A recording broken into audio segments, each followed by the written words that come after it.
Danny Flexon here for Seconds Out. Delighted to be joined by my good friend Mark Tibbs here at your gym, Origin in Rainham. How you doing, mate? Lovely, Dan. Thank you for coming down and covering this. Brilliant. Oh, no problem. Johnny's got his first championship fight. You must have got tired of people asking when he was going to step into championship class. Now finally there's an answer. Yes, he's finally got his chance against Armstrong. Good boxer, big man as well, and what an opportunity and what a show it's on. The Anthony Joshua 2 versus White. Yeah, it's great. Harry Armstrong, you mentioned there, he last seen against Jamie TKV, gave him a good fight. Did you manage to watch that? And if so, what did you make of his performance? Well, do you know what? I've watched Armstrong around the gyms. Yeah, very recently, and that's enough for me. And yeah, so I know what I've got. I know what we're up against, but he ain't no pushover. Good boxer, and a big man. And yeah, as I say, we might have even done some rounds with him as well. Derek Chisora's gym, I believe. Yeah, big man. Yeah, Johnny said earlier they've done 4 rounds before, but he said it won't affect his mentality going in. He'll still want to do him damage. Well, listen, we want to do damage, but we want to look good doing it and set stuff up, not take too many shots in the process. And I believe Johnny's really showing that sort of work now. He's calmed down and he's going to be ready. Yeah.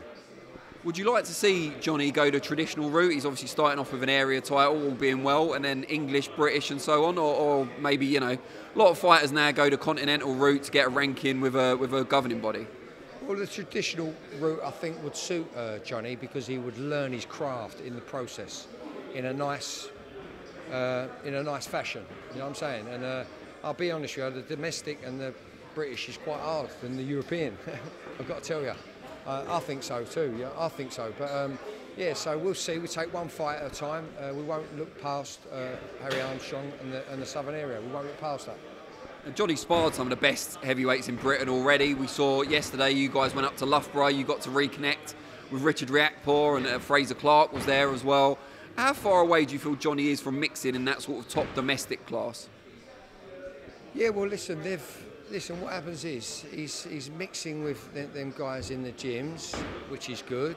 They're in front of him, and they're in front of him because of that's how the process works. There'll be some young guns coming up behind Fisher that you'll be saying the same sort of thing to them at the right time. But yeah, that's how it is.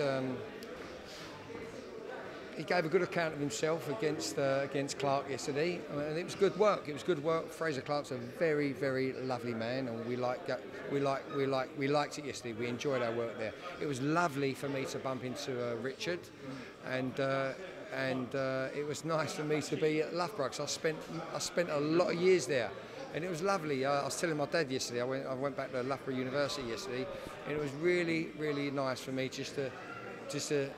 I weren't there long, a couple of hours, but it was lovely for me to see it again, and to bump into Richard was a bonus. Yeah, it was good.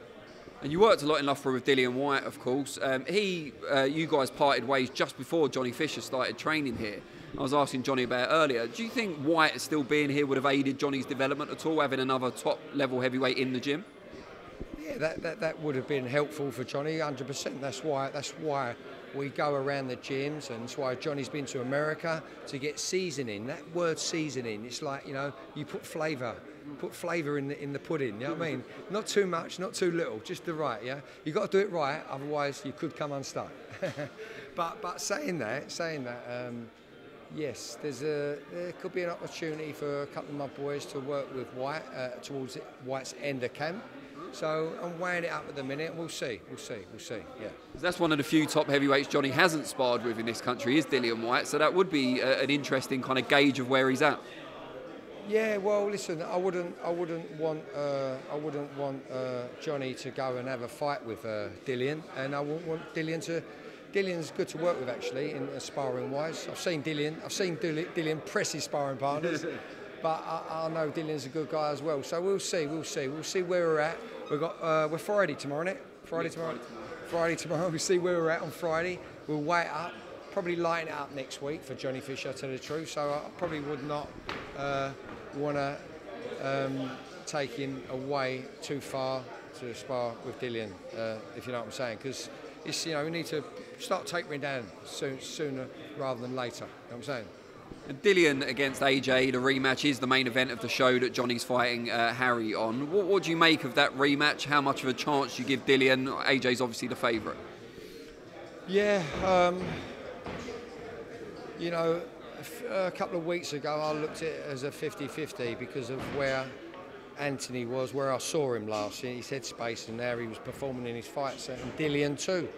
You know, they both needed to raise their game, I think, in areas. And I think this fight, without seeing what they're doing in training camp, this fight, the old rivalry, will bring that out of each other in them, if you know what I'm saying.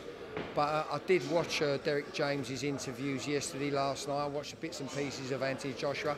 He looks a lot more comfortable. Anthony Joshua looks well balanced, don't look too muscly, and I like how they're talking. So Dillian's got his work cut out, I believe. But listen, Dillian's an handful. He's an handful, and I like Dillian's trainer. What's his name? Tell me. Buddy McGirt. So Buddy McGirt talks my language too. I like the way Buddy talks boxing and he knows his stuff. So I think it's going to be a good fight. But they've both got to be on their game. They've both got to shine against each other to get back up there where they was, for sure. You kindly spoke to us as a channel in the wake of Elle Brooke's surprise defeat in the Kingpin tournament. I spoke to your dad earlier, and he said he feels Elle may have hit her ceiling through no fault of your own. He said he's not sure anyone could bring her on now just because of how late she started and so on. What do you make of that, and what is the future for Elle? Well, listen, thrown me a little bit. That's all right. Listen, I worked close with Elle, and weight-wise, it wasn't her right weight. It wasn't her right weight. So that was always going to be a problem in this competition, in her competition. At the end of the day, as the best fight the best, then the weight will, you know what I mean, the weight advantage will take its toll. But Elle actually cracked her opponent, the Brazilian girl, cracked her twice. But obviously, because of her inexperience, didn't know how to follow up on that. Because I've seen, it's all right for me to say I've seen plenty of little men handle big men, but they've got experience and pedigree. But these fighters in the Kingpin and the Misfits, they haven't got so much pedigree and fighting experience. So that for me was Elle's. I wasn't surprised that Elle, you know, it's not her fault. She's not a fighter. You know what I mean? She's an influencer, but she's a little Jack Russell with plenty of fight in her. And yeah, I like her to fight at her own weight. Yeah. And so, will we see her? Do you think fight again? Do you think she's still got it in her? She wants to carry on. Well, that's up to her. It's not for me to decide. I'll speak to her manager from time to time, but they're taking some time out, and I hope so, because I think fighting at her own weight, there's some big little challenging fun fights out there for her, and she's got to want to do it herself. It's all right for us to say what we want.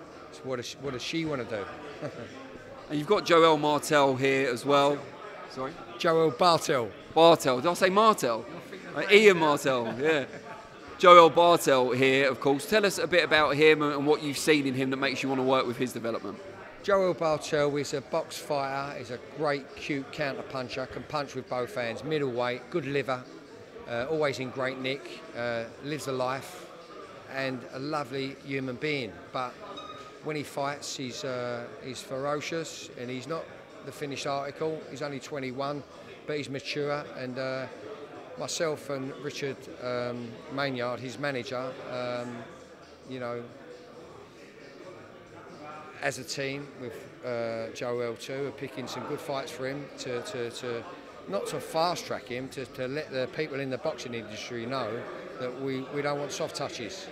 So he's got a good fight. He's got a good Nicaraguan on the 11th, a day before Johnny Fisher's title fight, and he's got a good Nicaraguan with a good record who's a big puncher. But it's up to Joel. Joel likes to stand and hold his feet, but he's got to learn to break opposition down in good fashion without taking too many shots, and put the meaty shots in bit down the line a little bit. It's a 6-round fight. Yeah, can't wait for Joel Bartell's career to blossom. And one of these big promoters, I've got to take a look at him. Said it before. I'm not saying it again because I sound like a broken record. Joel Bartell, the Beast. 11th of August, York Hall boxing social event. And just finally, before I let you go, what do you hope to see from Johnny Fisher in the Harry Armstrong fight on August the 12th? Same again. I want to see Johnny Fisher get behind the dominating jab and don't get bored with using it. Yeah, and then you know, touch him in areas, touch Armstrong in areas at times, so it's balanced, so it makes sense, and not get hit in the process himself. You know, and then my dream is for him to have a highlight reel finish. Yeah, well, we'll see. It's going to be a good fight for sure, and a great test for Johnny. And Armstrong will give him the rounds, that's for sure. Brilliant. Mark, really appreciate it, mate. Cheers, mate.